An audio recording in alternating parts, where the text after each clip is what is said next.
अंगावर अक्षदा पडल्या, नववधू सासरी नांदायला आली, परंतु लग्नाच्या दुसऱ्याच दिवशी नव्या नवरीनं जगाचा निरोप घेतल्याची हृदयद्रावक घटना सोलापूर जिल्ह्याच्या माळशिरस तालुक्यामध्ये घडली।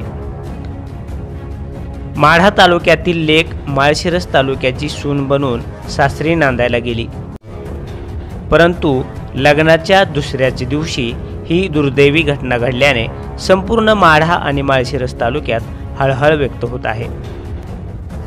समजलेल्या माहितीनुसार दिनांक 13 मे रोजी माढा तालुक्याच्या घोटी येथील तरुणी जानकी बाळासाहेब गळगुंडे हिचा विवाह माळशिरस तालुक्याच्या बाबुळगाव येथील समीर हरिदास पराडे या तरुणाशी संपन्न झाला होता।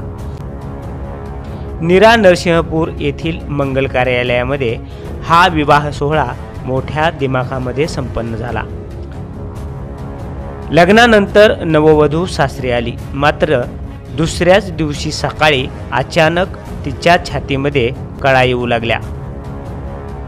परिस्थितीचं गांभीर्य ओळखून सासरच्या मंडळींनी तिला तात्काळ अकलूज येथील अश्विनी हॉस्पिटलकडे उपचारासाठी नेण्याची तयारी केली, परंतु उपचारासाठी नेतानाच वाटेत या नववधूवर काळाने झडप घातली। जानकीच्या पार्थिवावर बाबुळगाव येथे शोकाकुल वातावरणामध्ये अंतिम संस्कार करण्यात आले।